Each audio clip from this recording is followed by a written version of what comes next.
Bienvenue à ce webinaire sur la carte contrôle électronique chômage temporaire ou EC32 en abrégé. Ce webinaire s'adresse à tous, employeurs, travailleurs et prestataires de services qui souhaitent en savoir plus sur l'EC32. En fait, dans ce webinaire, nous ne disons rien de nouveau. Toutes les informations sont disponibles dans les feuilles d'information de l'ONEM, dans les ressources d'information complémentaires sur le site web de l'ONEM et bien sûr dans l'application ou via l'application elle-même. Le webinaire a été enregistré à l'avance afin que tous ceux qui le souhaitent puissent participer ou puissent le regarder au moment le plus opportun. Le sujet de ce webinaire. Il s'agit des formulaires papier C3.2A et le variant pour le secteur de la construction, le C3.2A construction. Les C3.2 remplacent ces formulaires de contrôle papier et le formulaire électronique deviendra obligatoire à partir du 1er janvier 2025. Vous pouvez utiliser la carte de contrôle électronique par le biais d'un ordinateur, mais aussi un smartphone ou une tablette, comme vous le préférez. La route a été longue jusqu'à cette obligation. Depuis 2018, la carte a été largement testée par les travailleurs dans de nombreuses entreprises pilotes et cette phase pilote s'est achevée après une évaluation positive par les partenaires sociaux et depuis le 1er septembre 2023, la carte contrôle électronique est ouverte à l'utilisation par tous les travailleurs qui le souhaitent, pour autant qu'ils aient un accord avec leur employeur à ce sujet. Le 6 novembre 2024, la carte contrôle électronique a fait l'objet d'une nouvelle refonte majeure afin d'améliorer sa convivialité et la simplicité de son contenu. Et à partir du 1er janvier 2025, donc, elle sera obligatoire. Pour info, actuellement, plus de 70 000 travailleurs ont déjà activé leur EC 3.2 dans plus de 9 300 entreprises, grandes et petites, dans tous les secteurs. Durant ce webinaire, je vais vous expliquer pourquoi la carte contrôle électronique chômage temporaire existe et pourquoi elle est bénéfique pour les employeurs et les travailleurs.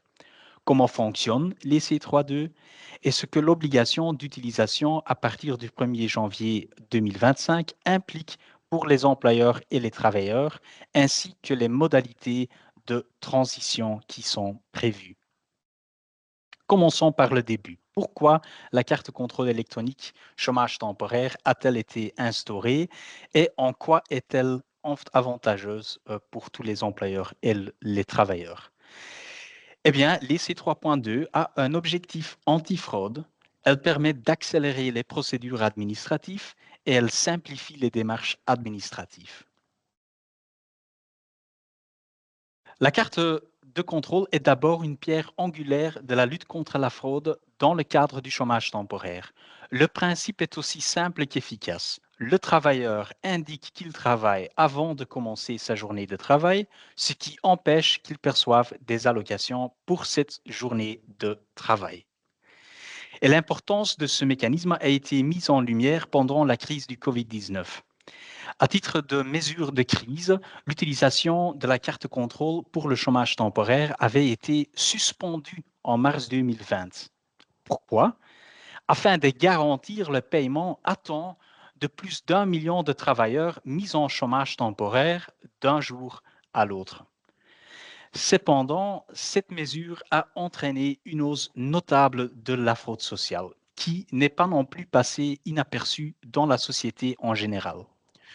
Une fraude que nos services d'inspection ont dû détecter et combattre. Dès que la situation le permettait, l'utilisation de la carte contrôle papier devenait donc à nouveau obligatoire et la phase pilote de la carte contrôle électronique a été élargie, entre autres avec des entreprises dans le secteur de la construction. Et donc, cette phase pilote a été concluante et depuis septembre 2023, donc, tout le monde peut utiliser les C32. La carte contrôle électronique offre aux inspecteurs tous les avantages de la carte papier et bien plus encore.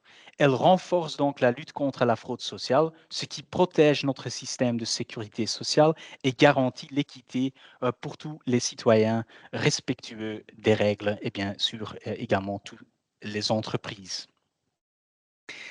Avec la carte de contrôle électronique, l'ONEM est informé en temps réel de qui remplit quoi et à quel moment. Cela simplifie les contrôles. Les inspecteurs sociaux peuvent eux-mêmes vérifier les informations sans nécessiter la carte physique. Les débats interminables avec le travailleur qui pourrait avoir rempli sa carte en vitesse lors d'un contrôle ou qui ne l'aurait pas avec lui deviennent également superflus. En outre, la carte électronique nous permet de détecter des schémas de fraude dans les données en utilisant des méthodes modernes comme le data mining. On réalise une simplification administrative importante pour les travailleurs et les employeurs. Pour comprendre cela, nous parcourons ensemble, en bref, comment un paiement des allocations de chômage temporaire est réalisé aujourd'hui sur base d'une carte contrôle papier. Certaines étapes sont déjà électroniques, hein. Depuis 2008, l'employeur communique les informations concernant le chômage temporaire à l'ONEM par voie électronique et l'ONEM transmet ses décisions et le contenu du dossier de chômage des travailleurs également par voie électronique à l'organisme de paiement. Depuis 2016, l'employeur déclare électroniquement, à la fin de chaque mois, pour tous ces travailleurs en chômage temporaire, les heures de chômage temporaire. Il s'agit donc de la DRS scénario 5 bien connue. Et ces déclarations sont ensuite transmises à l'organisme de paiement du travailleur. Tout cela donc électroniquement. Cependant, pour les cartes contrôle, les processus papier restent très contraignants. L'employeur doit premièrement veiller à disposer d'un nombre suffisant de cartes de contrôle papier. Il doit ensuite les remettre à tous les travailleurs concernés. Les cas échéants, il doit les enregistrer dans le livre de validation. Le travailleur doit garder ce document avec lui pendant toute la durée du mois lorsqu'il travaille et il doit être en mesure de le présenter à tout moment à un inspecteur social. Souvent, la carte contrôle est perdue ou abîmée et à l'UNEM, nous traitons quelques dizaines de milliers de ce formulaire chaque mois et nous avons déjà vu de tous, hein, des taches de café, de confiture, des cartes mâchouillées par des chiens et j'en passe, hein. Malgré cela, le travailleur doit faire en sorte que ce document parvienne intact à son organisme de paiement à la fin du mois, faute de quoi il ne pourra percevoir ses allocations. Eh bien, avec l'IC3.2, tous ces inconvénients disparaissent. Plus de paperasse pour les employeurs avec les formulaires et l'enregistrement dans le livre de validation, plus de petits papiers froissés dans les poches des travailleurs dont dépendent leurs allocations ou leurs droits aux allocations, plus de langues de déplacement, plus de déplacements pour remettre la carte de contrôle papier à l'organisme de paiement. En bref, plus de perte de temps, plus d'administration obsolète, plus de papier. Désormais, les travailleurs pourront enfin remplir leur carte de contrôle électroniquement et l'envoyer en fin de mois à leur organisme de paiement d'un simple clic. Le paiement peut également être plus correct car la carte de contrôle électronique est plus facile à utiliser et ne présente pas les inconvénients du papier, taches d'encre, déchirures. Et la carte peut être utilisée dans une des trois langues nationales de votre choix, ce qui donne plus d'options que la carte papier. De plus, la carte de contrôle électronique ne peut jamais être perdue. Et avec elle, le droit aux allocations est garanti, puisque la carte de contrôle est un élément essentiel pour pouvoir être payé. Les cartes de contrôle papier, en revanche, se perdent malheureusement régulièrement. Finalement, la carte de contrôle électronique permet une plus grande rapidité. Rapidité dans le paiement des allocations pour les travailleurs, gain de temps pour les employeurs et les travailleurs, et solution rapide pour des procédures administratives jusque-là lentes et complexes. Grâce à la carte contrôle électronique, la carte contrôle est transmise plus rapidement à l'organisme de paiement qui peut alors verser les allocations plus vite grâce à des processus de paiement automatisés. Les travailleurs n'ont plus à suivre de longues et complexes procédures administratives en cas de perte de leur carte contrôle ou d'erreur de remplissage. Alors, comment fonctionne la carte contrôle électronique et comment l'utiliser?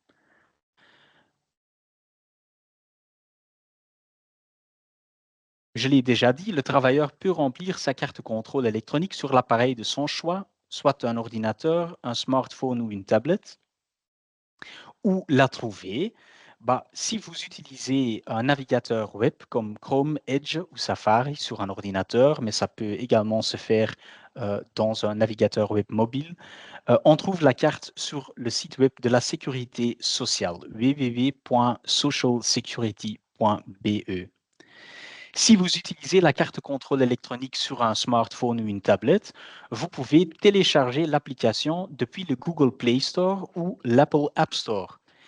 Si c'est votre première utilisation de la carte contrôle électronique, n'hésitez pas à consulter notre brochure et notre vidéo d'instruction disponible sur le site de l'ONEM et vous voyez l'aperçu de notre brochure dans l'écran, sur l'écran à droite. La connexion. Vous pouvez vous connecter ou pour vous connecter, vous passerez par Sésame. Sésame, la porte d'accès aux services numériques du gouvernement belge. Vous pouvez évidemment utiliser votre carte d'identité électronique belge et un lecteur de carte. Mais si vous préférez utiliser votre smartphone, l'application It's Me pourrait vous convenir davantage. Si vous ne connaissez pas encore It's Me, visitez leur site web pour une vidéo pratique expliquant l'installation de l'application, également accessible via un lien sur le site de l'ONEM. Si vous cherchez une alternative, vous pouvez aussi vous connecter avec un code de sécurité envoyé via une application mobile ou par email. Enfin, vous pouvez vous connecter avec votre moyen d'identification électronique reconnu au niveau européen. Ainsi, vous pouvez utiliser votre carte d'identité électronique délivrée par la plupart des autres pays européens. Attention, un conseil, activez la fonction Se souvenir de moi. Comme ça, vous n'aurez plus besoin de vous reconnecter chaque jour. Si vous vous connectez via un navigateur web, sur un ordinateur ou dans un navigateur web mobile, cliquez sur le bouton Compléter une carte contrôle de chômage temporaire et comme ça, vous arrivez dans les écrans Sésame pour se connecter. Les travailleurs transfrontaliers ne peuvent pas utiliser ITSME pour se connecter aux applications gouvernementales belges. Ils peuvent toutefois utiliser leurs moyens d'identification électronique émis dans leur pays d'origine via l'option prévue à cet effet dans Sésame. Lors de la première utilisation de cette option, il faut associer une seule fois le numéro BIS belge à l'identifiant électronique européen en suivant les instructions fournies par Sésame. C'est pas très compliqué. Une fois cette étape effectuée, vous pourrez ensuite utiliser votre moyen d'identification électronique national pour vous connecter. Dans plusieurs pays, dans plusieurs pays européens, des options pour l'utilisation sur smartphone existent, similaires à It's Me. Aux Pays-Bas, par exemple, il y a l'application d'ID. En Allemagne, on a l'Ausweis App. Cependant, ce n'est pas le cas partout. La France, par exemple, ne dispose pas encore d'un moyen d'identification électronique reconnu au niveau européen. Toute personne qui ne peut pas se connecter de manière autonome peut obtenir une clé numérique auprès de l'ONEM sur rendez-vous. Vous pouvez prendre rendez-vous via notre centre de contact et vous prenez rendez-vous alors dans l'un de nos bureaux où nos collaborateurs vous aideront gratuitement euh, acquérir des clés numériques. Cela s'applique donc non seulement aux travailleurs transfrontaliers, mais aussi aux résidents belges qui ne possèdent pas ou pas encore de carte d'identité électronique belge.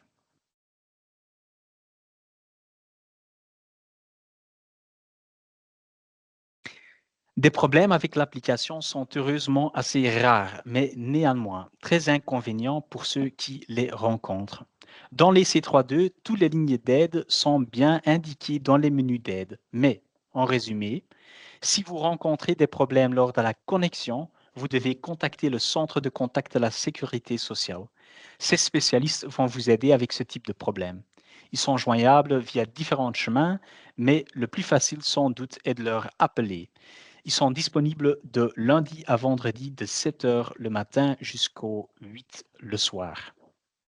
Quand un problème se pose après la connexion, donc lors de l'utilisation de la carte contrôle électronique, vous devez contacter votre organisme de paiement via les données de contact qui sont indiquées dans la carte contrôle elle-même. Et finalement, si vous n'arrivez pas à remplir la carte contrôle à temps, vous contactez l'ONEM pour nous avertir. Comme ça, vous êtes en règle en cas d'un contrôle. Cela peut se faire par voie téléphonique ou via le formulaire de contact disponible sur notre site web. Une fois connecté, vous arrivez sur un écran de sélection des employeurs. Dans mon cas, c'est simple, j'en ai qu'un, le NEM. Même si vous avez travaillé pour plusieurs employeurs récemment, le choix reste facile. Et si vous avez besoin d'aide à faire le choix, vous trouverez des explications supplémentaires dans le menu déroulant de l'écran. Après avoir sélectionné l'employeur, vous accédez à un aperçu de vos cartes contrôle électroniques. Cet aperçu contient uniquement les cartes électroniques que vous n'avez pas encore envoyées à votre organisme de paiement. Ouvrons la carte contrôle de novembre 2024. Alors, le calendrier est comme sur la carte papier, vierge par défaut, ce qui signifie chômage. Si vous êtes sans chômage pour le mois entier, vous n'avez rien à modifier. Si vous travaillez, vous devez toutefois l'indiquer sur votre carte contrôle et cela avant de commencer votre journée de travail. Pour ce faire, sélectionnez la journée dans le calendrier. Euh, le jour sélectionné apparaît en orange clair. Utilisez ensuite le bouton Adapter les jours sélectionnés pour indiquer la bonne situation. Moi, j'indique Travail chez mon employeur et puis je clique sur Sauvegarder. C'est fait. Maintenant, le jour est indiqué en tant que travaillé dans mon calendrier et vous trouverez tous les symboles du calendrier expliqués dans la légende.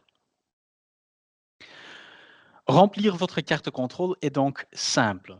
Vous devez toujours indiquer si vous travaillez pour l'employeur auprès duquel vous avez été mis en chômage temporaire et que vous avez donc sélectionné au début.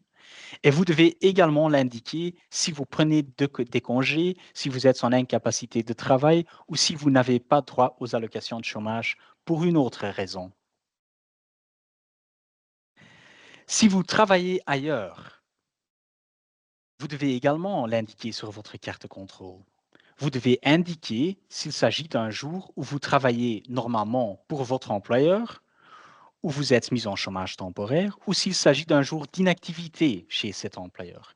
Ces options s'appliquent si vous exercez une activité indépendante accessoire, si vous avez un flexi-job, travaillez en tant qu'extra dans l'ORECA ou si vous effectuez une journée de travail intérimaire. S'il vous arrive de combiner deux emplois à temps partiel, choisissez l'option pour un autre employeur habituel. Une erreur sur la carte contrôle est vite arrivée et cela peut arriver à tout le monde. Si vous remplissez la carte trop tard ou cochez la mauvaise option, ce n'est pas un problème. Vous pouvez encore corriger cela vous-même. Modifier la situation erronée et l'application vous demandera d'ajouter un commentaire pour expliquer brièvement la modification. afin que les services d'inspection puissent comprendre ce qui s'est passé. Maintenant, s'il vous plaît, et évidemment, vous devez sauvegarder une fois que vous avez mis votre commentaire. Maintenant, remplissez bien sûr votre carte contrôle avec attention et précision. Évitez des erreurs, juste comme sur papier, hein. Il s'agit quand même d'un document de contrôle, donc ce n'est pas normal si on le change tout le temps. À tout moment durant le mois, vous pouvez sauvegarder votre carte contrôle en PDF en appuyant sur le bouton de téléchargement PDF. Cela n'est pas, cela n'est pas obligatoire, hein. Donc, tout ce que vous faites dans, la carte contrôle est sauvegardé dans une base de données sécurisée, mais cette option vous permet de garder une preuve de tout ce que vous avez rempli, sur la carte à un moment donné. À la fin du mois, le bouton pour envoyer votre carte à votre organisme de paiement sera activé. Une fois envoyé, vous ne pourrez plus rien modifier ou ajouter. Donc, une fenêtre contextuelle vous demandera donc de confirmer. En choisissant à nouveau Envoyer, la carte est transmise et vous recevez une confirmation de l'envoi de votre carte de contrôle à l'organisme de paiement. Vous avez une dernière opportunité de sauvegarder le contenu de votre carte contrôle en PDF si vous le souhaitez et choisissez Accueil pour revenir au menu principal.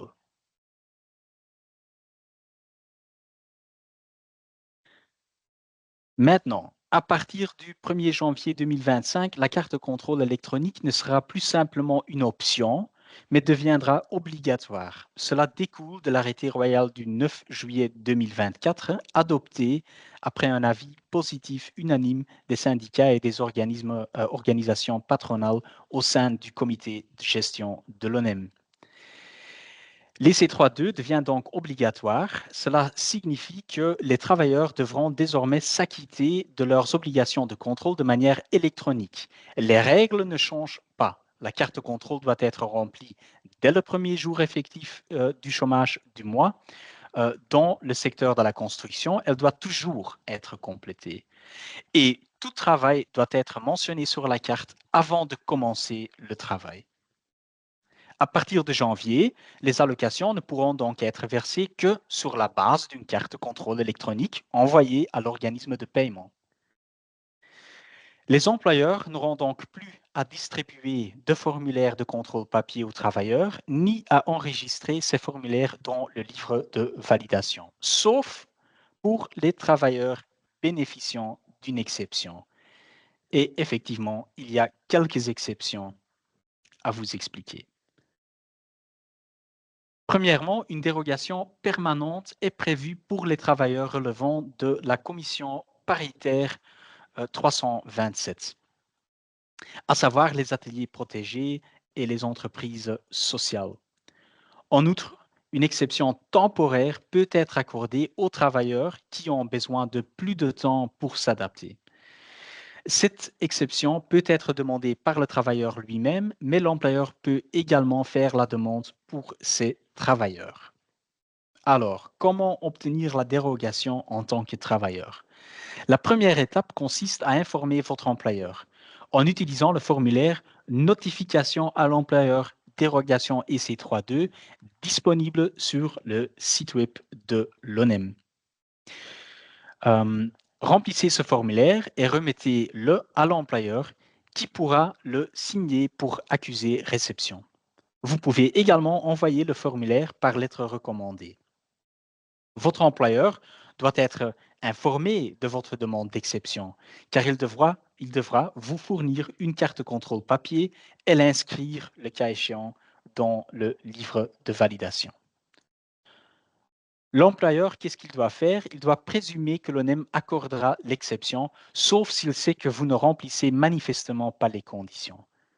Si l'ONEM refuse, en tout cas, il vous informera, ainsi que votre employeur, par lettre de sa décision.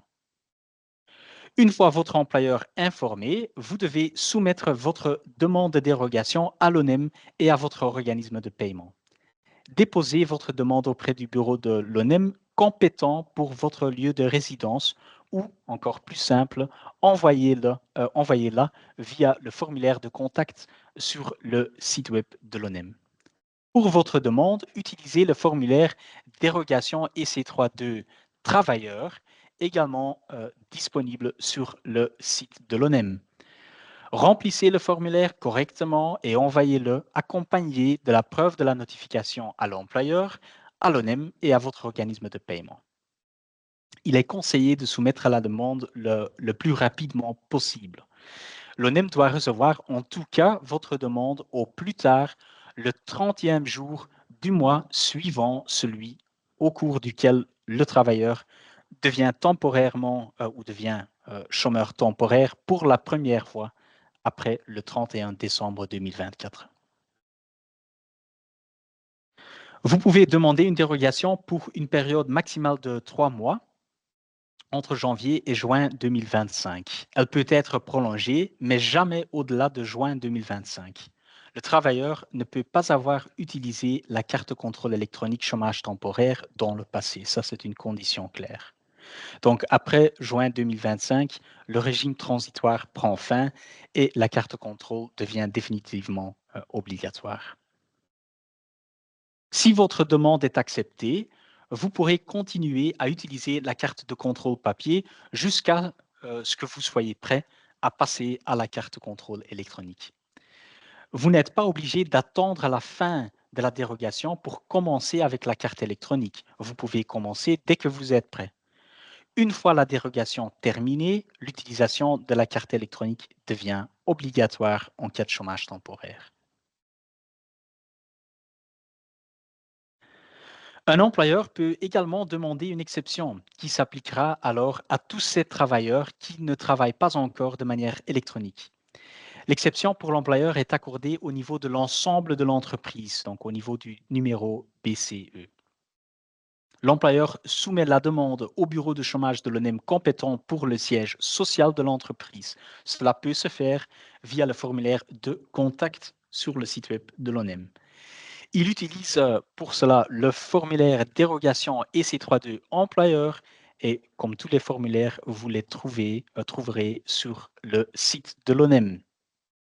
Le formulaire doit être déposé le plus tôt possible et au plus tard le premier jour suivant le 31 décembre 2024 lorsque l'un des travailleurs de l'entreprise se trouve en chômage temporaire pour la première fois. Quelles sont les conditions? L'employeur doit informer ses travailleurs qu'il a demandé la dérogation et il doit également s'engager à fournir à ses travailleurs l'accompagnement nécessaire pour effectuer la transition vers la carte de contrôle électronique. L'exception peut être demandée pour une période maximale de 3 mois entre le 1er janvier et le 30 juin 2025. Après le 30 juin 2025, le régime transitoire prend fin et elle peut donc être prolongée, mais jamais au-delà de juin 2025. Si l'employeur reçoit l'approbation, l'exception s'applique à tous les travailleurs de l'entreprise qui ne sont pas encore passés au format électronique. Il n'y a donc pas de retour au papier pour les travailleurs qui utilisent déjà l'EC32 ou qui commencent à l'utiliser. Les travailleurs qui travaillent encore avec des formulaires papier recevront une carte contrôle papier de l'employeur et ce dernier enregistrera ces formulaires dans le livre de validation électronique, le cas échéant. Ces travailleurs peuvent commencer à l'utiliser l'EC32 à tout moment pendant la période de dérogation, sans avoir besoin d'attendre la fin de cette période. Un report temporaire à la demande d'un travailleur ou d'un employeur peut donc être accordé pour une période maximale de 3 mois. Si cela ne suffit pas, la période peut être prolongée une seule fois selon la même procédure. Et à partir du 1er juillet 2025, la période de transition prendra fin et l'utilisation de la carte contrôle électronique deviendra définitivement obligatoire pour tous les travailleurs, avec l'exception pour les travailleurs de la commission paritaire 327. Avez-vous besoin de plus d'informations? Vous souhaitez consulter tous les détails? Alors rendez-vous sur le site de l'ONEM. Vous y trouverez toutes les informations utiles dans l'application elle-même. Vous trouverez également des liens vers le manuel et la page d'information de l'ONEM via les rubriques manuels et questions fréquemment posées. Merci d'avoir suivi ce webinaire. Nous espérons qu'il vous a été utile et nous vous souhaitons beaucoup de succès dans l'adoption de l'EC32 pour vous-même ou pour votre entreprise.